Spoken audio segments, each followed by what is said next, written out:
네, 안녕하십니까. 유영선 목사입니다. 오늘 함께 나눌 말씀은 사도행전 9장 36절에서 43절까지 말씀입니다.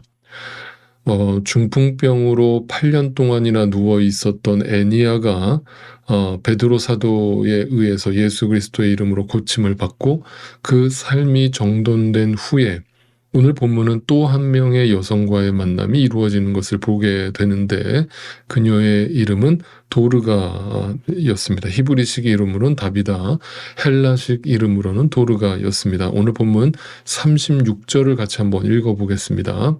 그런데 욥바에 다비다라고 하는 여자가 있었다. 그 이름은 그리스 말로 번역하면 도르가인데 이 여자는 착한 일과 구제 사업을 많이 하는 사람이었다.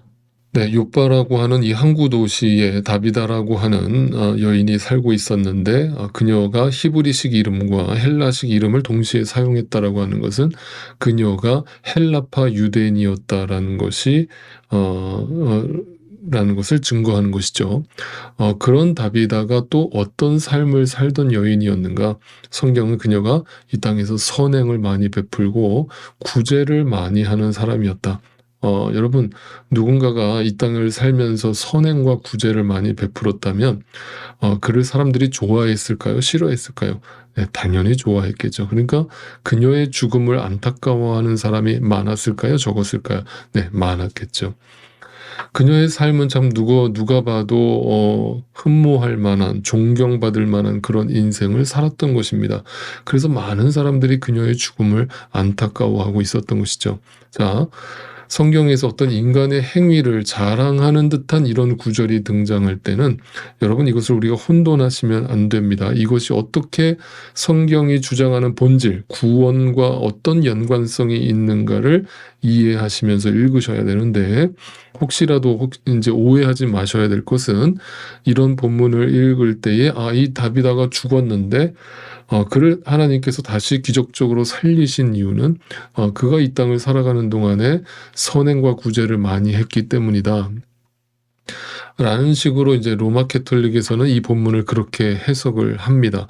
그래서 구원의 조건으로 선행과 구제를 제시하기도 합니다. 그러나 성경 전체적으로 봤을 때 선행과 구제는 전혀 구원의 어떤 의에 도달하는 것에 상관이 없는 것임을 분명히 합니다.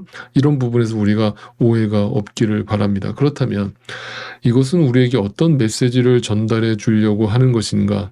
이 땅에서 아무리 선행을 많이 쌓아도, 이 땅에서 아무리 존경받는 인생을 살았다고 할지라도, 아무리 많은 사람들에게 아름다운 삶을 살았다라고 평가받는 인생이었다 할지라도 모든 인생은 다 결국 죽는다는 이야기를 전해주고 있죠. 여러분, 이것은 전혀 놀랄 일이 아닙니다. 왜냐하면 모든 인간은 죽기 때문이죠. 죽음 앞에 모든 인간은 평등하죠. 얼마나 그 사람이 이 땅에서 부자였는지, 얼마나 유명했는지와 전혀 상관없이 모든 인간은 죽음 앞에 평등합니다. 그것은 모든 인간이 죄인이라는 성경의 선언과 무관하지 않습니다.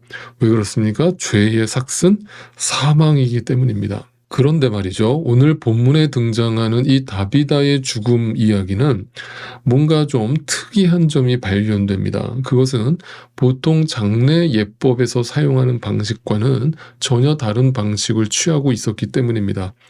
당시 팔레스타인 지역에서 사람이 죽으면 그 사람에 대한 장례 절차는 다음과 같았습니다. 우선 그 죽은 시신을 말끔하게 깨끗이 씻깁니다.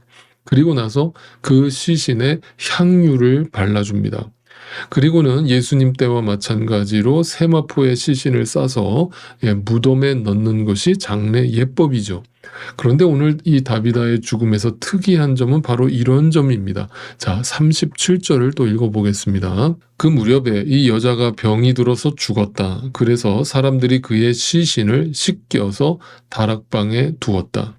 자, 아까 말씀드린 대로 씻기는 것까지는 장례 예법에 해당되는 행위입니다. 그런데 바로 그 뒤에 당연히 따라와야 할 그 시신에 향유를 부었다는 행위가 생략되어 있습니다. 그리고 더 특이한 것은 그 시신을 둔 장소가 아주 특이하죠. 어디입니까?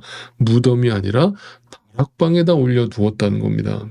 자, 이 다락방으로 번역되어 있는 헬라어 휘페루온이라고 하는 이 단어는 지붕 바로 아래에 있는 공간을 의미합니다. 그러니까 이 한글 성경이 정확하게 다락방이라고 번역한 것이 정확한 번역인 것이죠. 그러니까 그 집에서 가장 높은 곳에 위치한 다락방에다가 이 죽은 다비다의 시신을 안치했던 것입니다. 자, 여러분 오늘날도 그렇지만 지붕 바로 아래 다락방은요, 당시 굉장히 뜨거웠던 팔레스타인 지역을 감안한다면 집안에서 가장 더운 장소 중에 하나였습니다. 그곳에 시신을 안치했다라고 하는 것은 그 안에서 무슨 일이 벌어지는가도 예상되는 행위이죠. 왜? 네, 그 시신의 부패 속도가 다른 곳보다 2배, 3배나 빨라졌겠죠. 한마디로 이것은 너무나 비상식적인 행동이라는 것을 제가 지금 말씀드리고 있는 것입니다. 자, 여러분, 그런데 이렇게 한 이유가 성경 곳곳에서 우리는 발견되어질 수 있습니다. 구약 성경에 보면 열왕기 상 17장에 가보면 엘리야 선지자가 사르밧에서 행한 일을 증언하고 있는데, 한 여인의 집에 거하려고 들어갔다가 그 집에 아들이 죽은 것을 발견하게 됩니다. 그리고 그 사실을 알게 된 엘리야 선지자는 그 죽은 아이의 시신을 품고 어디로 올라갑니까? 네, 다락방으로 올라갑니다. 그리고 하나님께 그 아이를 위해 간구하기 시작합니다. 그리고 하나님께서 기적적으로 응답하셔서 그 죽었던 아이가 되살아나는 경험을 하게 됩니다. 바로 그 장소가 어디였습니까? 다락방이었습니다. 그것뿐만이 아니었습니다. 오순절날, 신약 성경에서 오순절날 성령이 불같이 임했던 장소도 어디였습니까? 다락방이었습니다. 마가의 다락방이었죠. 이렇듯 성경에서는 다락방이라고 하는 그 장소를 어떤 의미로 사용하고 있는가? 바로 부활하신 주님의 생명과 성령 하나님의 임재를 경험하는 생명의 공간으로 사용되어지고 있다는 사실입니다.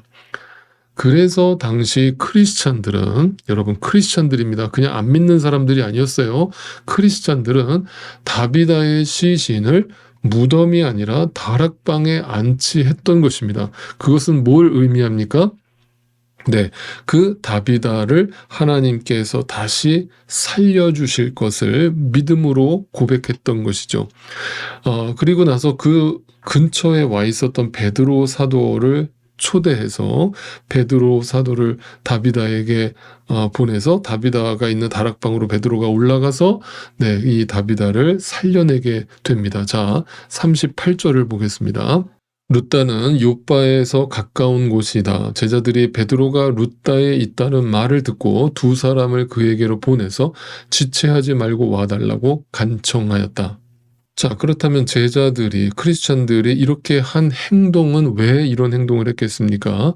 네, 그들은 하나님께서 다비다를 다시 살려주실 것을 믿고 있었기 때문이죠. 그리고 바로 베드로 사도가 근처에 와 있다는 소식을 듣고 그 베드로 사도를 급하게 불러서 그 다비다를 살려달라고 부탁을 하게 됩니다. 자, 여러분, 이 이야기는 오늘 우리에게 어떤 메시지를 전달해주고 있을까요?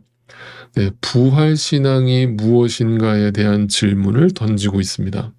자, 여러분, 우리에게 왜 부활이 필요합니까? 그것은 우리가 다 죽기 때문이죠. 여러분, 죽는다는 게 무엇입니까? 그것은 단지 육신의 죽음이 끝이 아니라는 뜻이죠. 성경은 우리의 영이 죽어 있다라고 말하고 있기 때문입니다. 다시 말해서 예수 그리스도와 관계없는 자들은 그 안에 생명이 없으므로 죽은 존재들이라고 성경은 분명히 말합니다. 그들의 겉으로의 모습은 살았다 하는 이름은 가지고 있지만, 심지어 교회 안에 있는 사람들조차도 살았다 하는 이름은 가지고 있지만 실상은 죽어 있는 존재. 그 실상이 죽었다는 게 뭐예요? 영이 죽었다는 거죠. 그러니까 육신은 살아있을지 몰라도 그 영이 죽어있는 자들이 있다는 거예요. 여러분, 이것을 믿음의 눈으로 보는 자들이 있다는 겁니다. 네, 겉으로 보면 그들은 누구보다 잘 사는 사람들처럼 보이지만 사실상은 모래 위에 지은 집과 같다는 것입니다. 창수가 나고 바람이 불면 순식간에 다 쓸려 내려가는 존재들이라고 성경은 아주 명확하게 들려줍니다. 그럼 성경은 우리에게 무슨 이야기를 들려주려고 하는 것입니까? 왜 우리에게 이 죽음과 부활에 대한 이야기를 우리에게 들려주고 있는 것입니까? 강력하게 성경은 우리에게 질문을 던지고 있는 겁니다. 너희가 진짜 죽음이 무엇인 줄 알아? 너희가 왜 죽는 줄 알아? 너희가 육신의 죽음이 끝이 아니라는 걸 알아? 그리고 진짜 생명이 무엇인 줄 알아?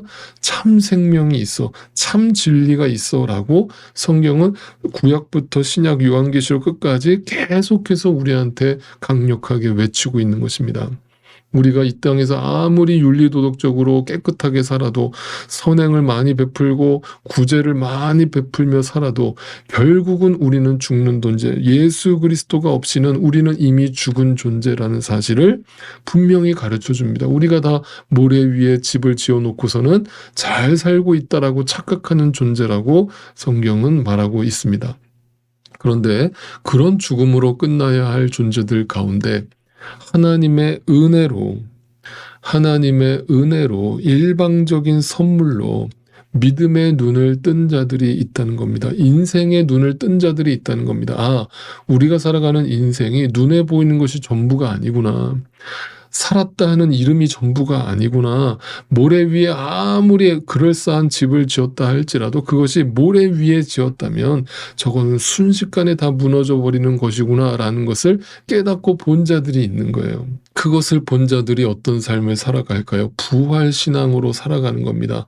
죽은 자를 다락방에 올려놓는 겁니다. 여러분, 이것을 실제로 그렇게 하라는 말씀이 아니니까 오해하지 마세요. 이단 사이비들처럼 자꾸 성경을 문자적으로 읽어서 죽은 사람을 갖다가 다락방에 올려놓고 살려달라고 기도하는 이런 오류를 범하지 않기를 바랍니다. 성경은 표적입니다. 이 표적과 사인을 통해서 우리에게 부활신앙의 중요성을 가르쳐주기 위함이지, 오늘날도 이런 신비적인 역사를 그대로 일으킨다라고 믿는 것은 큰 착각이고 오류가 될 수 있는 것입니다. 여러분, 우리는 부활을 믿는 것입니다. 예수 그리스도가 생명이고 부활이라는 사실을 믿는 겁니다. 이게 어떻게 우리의 이성으로 가능할 수 있느냐? 이것이 어떻게 우리의 지성과 우리의 판단으로, 우리의 상식으로 이것이 믿어질 수 있는가? 불가능하다. 그럼 어떻게 이것이 믿어졌는가? 은혜로 믿어졌다. 이 하나님의 은혜로 그 부활신앙이 믿어진 자들은 그렇다면 이 땅에 남은 인생을 어떻게 살아가게 될까를 우리에게 성경은 계속해서 질문을 던지고 있는 겁니다.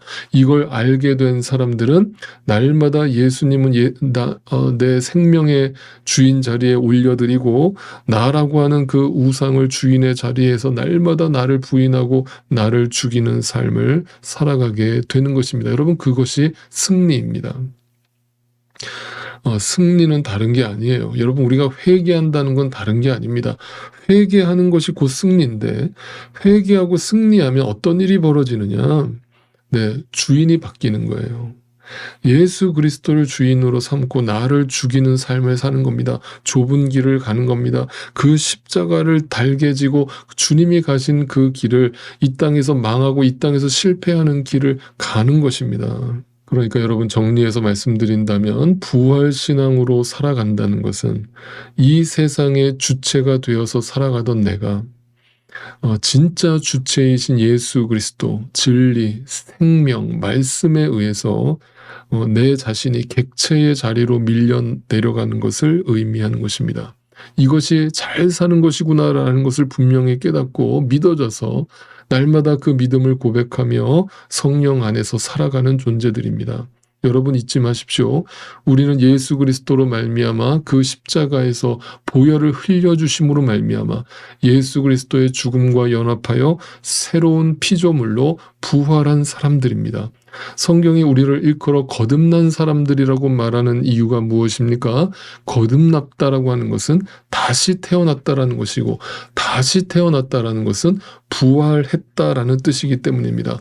우리는 모두 그리스도 안에서 부활한 사람들이라는 것입니다. 이것이 안 믿어지는 사람들은 예외고요. 그렇다는 것은 우리가 오늘 죽어도 우리의 육체는 썩어 문드러지겠지만 우리는 그리스도 안에서 이미 영적으로 부활한 사람들이라는 사실을 성경은 분명히 전해주고 있는 것입니다. 그렇다면 이제 우리의 남은 인생을 어떤 시선, 어떤 관점으로 살아내야 될까? 여전히 이 땅에 겉으로는 살았다 하는 이름을 가지고 있지만 실상은 죽은 자들이 살아가는 그 방식으로 여전히 살아야 할까요? 여전히 우리 가족, 우리나라, 우리 교회 이러면서 여전히 눈에 보이는 세상 것 챙기기에 연연하면서 거기에 목매달면서 거기에 미련과 정을 쏟아내면서 살아가야 될까요? 구별되어야겠죠. 분리와 단절이 아니라 구별이 되어야 되겠죠. 바라옵기는 오늘도 구별된 부활신앙으로 썩어질 세상에 연연하며 붙들려서 거기에 함몰되어서 살아가는 자들이 아닌 질그릇에 담긴 보배를 날마다 바라보고 날마다 그 질그릇이 주님 앞에서 깨어지는 존재로, 부인당하는 존재로, 죽는 존재로 내 안에 이미 이루어진 그 천국을 누리며 살아가실 수 있는 저와 여러분이 되실 수 있기를 주님의 이름으로 축원드립니다.